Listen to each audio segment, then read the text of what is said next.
How many of us have been caught with wanting to repair a modern electronic item like a computer, a laptop or a mobile phone? But when presented with a quote for repair, we toss our hands up in frustration and simply buy a new item. How many of us get frustrated by the annual Apple or Samsung adverts tempting us to buy the newest model of the iPhone or Galaxy, knowing full well that the models that we have are close to the end of their useful lives after just 2 years of ownership? Of course, this is part of the modern manufacturing process, where nothing is meant to last for long, and you, the consumer, are encouraged to buy newer models of nearly everything, because planned obsolescence means shorter life expectancy of products and a higher turnover rate to newer models. To discuss this evening we're joined from Melbourne by Dr. Ritesh Chugh. Ritesh is a senior lecturer in information systems and analysis at the Central Queensland University School of Engineering and Technology. Good evening, Ritesh, and welcome to The Focus. Good evening, John. Good evening to your listeners as well. Thank you for having me. You know, there was a time back in the good old days when we bought something of value, whether it be a phone, TV, washing machine, record player or video recorder. If you bought the right brand, you were almost guaranteed 10 years of trouble-free use before you thought it was time for a major service or a major repair was warranted. Why did manufacturing processes change to planned obsolescence? John, that's a very interesting question, and if the technology companies such as Apple, Samsung and Microsoft have their way, it's only going to become harder to have our devices repaired. So to answer your question about planned obsolescence, remember it's about money and profitability for these tech giants. In fact, I would really love for the planned obsolescence data to be made public. If you tell the consumers from the start, all right, we are going to fade out this product in 3 years, I'd be more happy to know that from the start. In fact, I'll give you a very recent example. Just this morning, I received an email from Sony saying that my PlayStation 3 will not be supported anymore. So they've stopped the PlayStation 3 store, which means I'm now left with a box where I cannot purchase any more new games, what that means is ultimately, my PlayStation 3 will end up in landfill and I will have no other choice but to buy a new PlayStation model. Although having said that, there is no problem whatsoever with my current PlayStation 3. That's ridiculous. Because you're forced to buy contemporary products more frequently since manufacturers make them in a way not to be repaired, what has this meant for e-waste? Many modern products can't be easily recycled, so they're usually just dumped somewhere, aren't they? Yes, absolutely. John, we all love for a longer shelf life of technology products. But having said that, when parts aren't available for repair, what happens is we end up dumping them. As a result, manufacturers produce new devices. I'll give you an example of smartphone manufacturing. And you'd be surprised at these figures. Manufacturing one smartphone consumes as much as energy as using it for 10 years, John. Oh my God. 10 years. Incredible. Yeah. So ultimately, what's going to happen is electronic waste will only grow. Having said that, you might recall sometime last year, Apple and Samsung both dumped chargers. With their new phones, you don't get chargers anymore. Yeah. And the reason they gave at the time was environmental benefits. So now, what's happening to those environmental benefits? Why can't consumers have the right to repair their products easily? What has this meant for the other important environmental metric, and that is energy? Constantly pushing out new products from factories means that these factories consume a lot of power, right? Absolutely. So, ultimately we are increasing the environmental burden. And it's not just the environmental burden of disposing of these devices, it is actually the manufacturing of these devices also. By designing products that are making it difficult to repair. The example with what's happening with newer devices or newer phones in particular is the components are glued together. Mm-hmm. the processor and the flash memory are soldered onto the motherboard. Non-standard screws are being used. So as a result, replacements become challenging.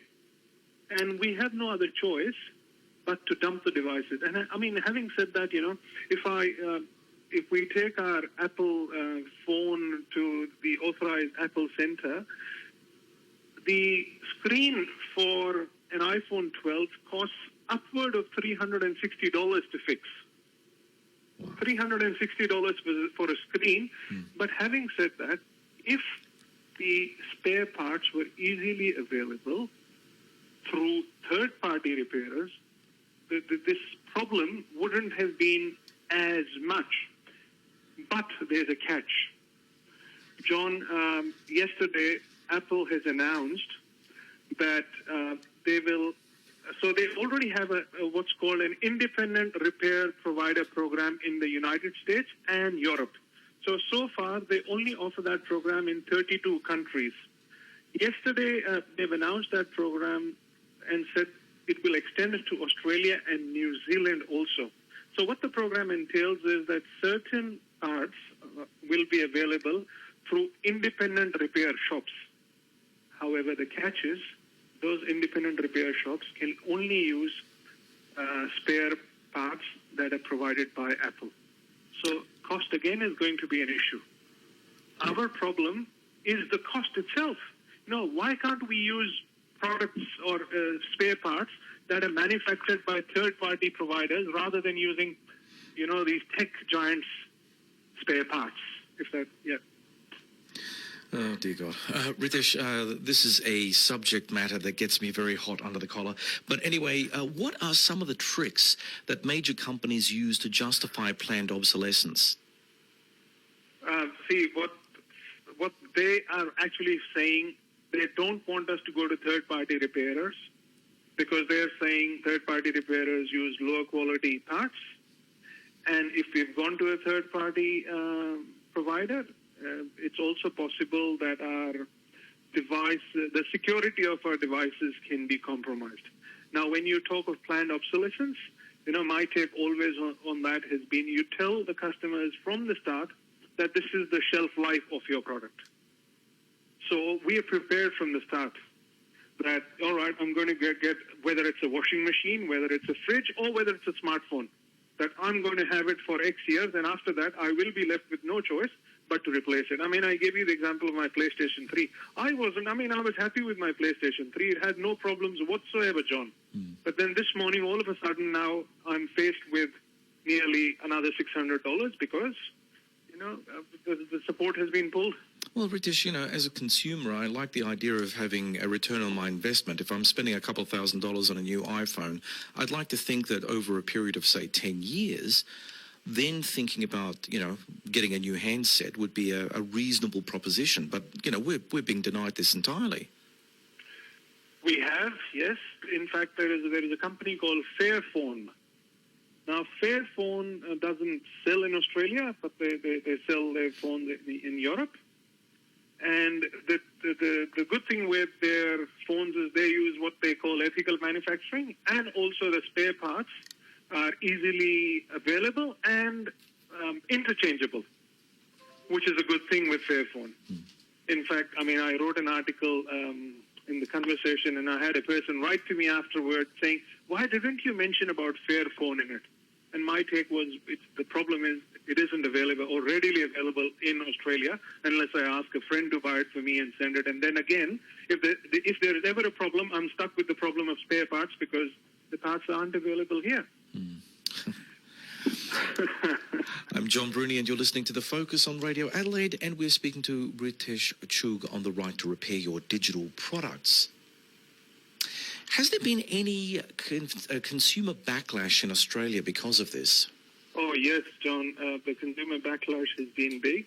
In fact, last year, the Australian Government Productivity Commission has commissioned an inquiry called the Right to Repair Inquiry, which will table its draft report, I think, in June. So what the Right to Repair Inquiry, it's actually calling on tech manufacturers to provide competitive market for repairs and also produce products that are easily repairable.